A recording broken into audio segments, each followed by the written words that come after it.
Hi everyone, it's Friday night and I'm just giving you an update on, I suppose, my status with the health. I'm still in chronic pain.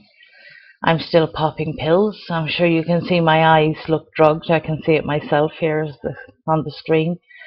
Um, Nothing's happened. You know, there's been no contact from anybody with regard to an earlier appointment. So it looks like I have to sit this out for another 5.5 weeks.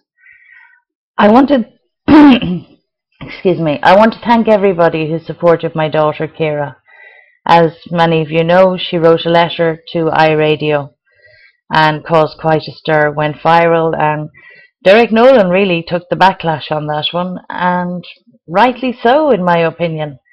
He accused Steve of being untruthful, which in itself is a lie. I mean, all the things he listed on his Facebook page that he says he's done for us, well, if he has, he certainly hasn't come to us and spoke about any of it. The only contact that we've had with Derek Nolan since Stephen went to see him in his office was when he phoned us on Wednesday, and his first words to Steve are, "I'm very disappointed in you. And I'm very upset at all of the negative attention online." He didn't even stop to think that it wasn't Steve that was doing it, it was me. And all I've been doing is telling the truth. Where are you? Get back in contact. It's been 2 weeks. What have you done? But I kind of want to let that one go now. At the end of the day, Derek Nolan has shown himself to be who he is. And I don't honestly feel that he's a very nice man, based on what he did on Facebook. On the other hand, Kira is a 15-year-old, almost 16. She'll be 18 in the next election and old enough to vote. She put her feelings down on paper and it went viral. And I am so proud of her. I never asked her to do it.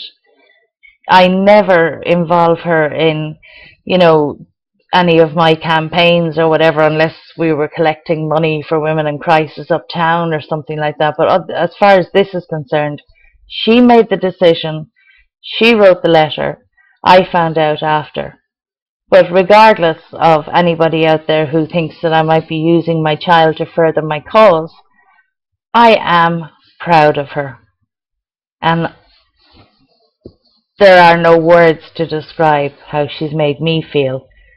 But we need to look at the other side of that. Here is a 15-year-old, who has lived with her mother's chronic disease now for 12 years. The first 3 years of her life, thankfully, I was well. But thereafter, MS came along. It'll be 13 years in February since it all started. And here's a child who's had to live with the ups, the downs, can mommy do this? Can she do that? Is she sick today? Is she not? So when we started having the infusions, and I say we because this affects all three of us, 2 years ago, I apologize, it changed all our lives. There was no more calling out Westdock at 5 o'clock in the morning and everybody being disturbed when the doctor knocks on the door and the dogs bark so that I could have a morphine shot because I was in spasm. All that had stopped. I was living a pain-free life.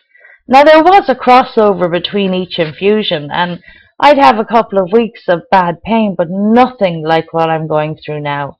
I mean, I'm scared because I'm taking so many painkillers. Now, the doctors assure me that I'm well below limits, The bottom line is, I'm scared. I'm scared every time I go to sleep that I'm not going to wake up. I'm scared every time I take another tablet, but I have no choice. I am literally a prisoner in this house. I've only gone to Dunstores in Knocknacarra since this all began. I haven't been in... Oh, I went to Lifestyle Sports to help Kira buy a jacket. Because I can't walk.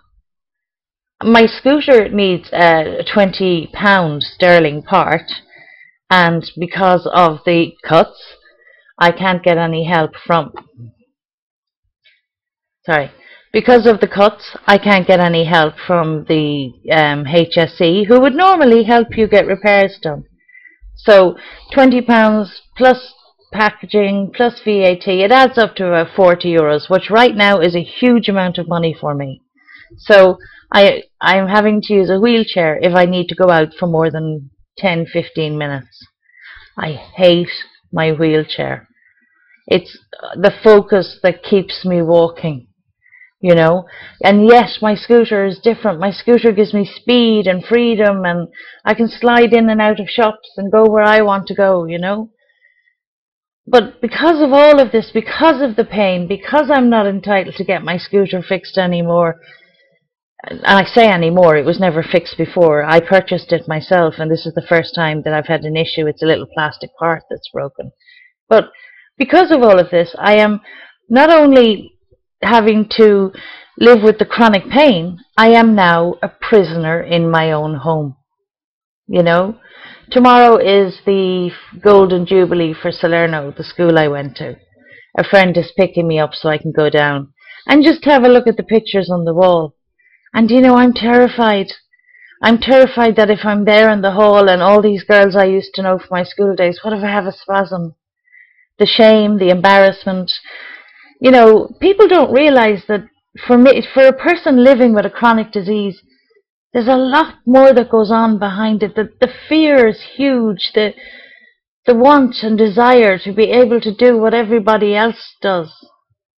And I'm never going to change that. I refuse to accept this, because the minute that I turn around and say, okay, I feel that's the minute I give up. And I don't want that to happen. You know, and I'm really worried about our country, because not only have they let me down, but they're letting everybody down. Did you see the carers on the news last night? Carers, you know? These are people that are so vital to the survival of so many human beings. It's ridiculous. And yet you have somebody saying, oh, we're going to cut back on your money, you know. No, stop. Take a step back and stop. Without these people, Michael said earlier, another 2.4 billion will be incurred by the country. You'd be better off giving them a rise of 20-30 euros a week. SNAs, children with learning disabilities in school. We went through all that last year. The schools lost their SNAs. There's a huge number of children that are attending a school that might have, if they're lucky, 30 minutes with an SNA. The whole disability sector, the whole health sector, it seems to be the target for this Fine Gael Labour coalition, and I don't understand why. At no point are they going after the higher earners. You know, we're still paying those bloody bondholders. If I ever find out who they are, I don't know how I'd react. So maybe a punch if I could muster the energy. We have to start saying no and start saying stop. You know, I should not be sitting here talking to you about this. I should be, you know, bouncing around, you know, just being a normal wife and mother, having made dinner this evening and, you know, waiting for my family to sit down and eat.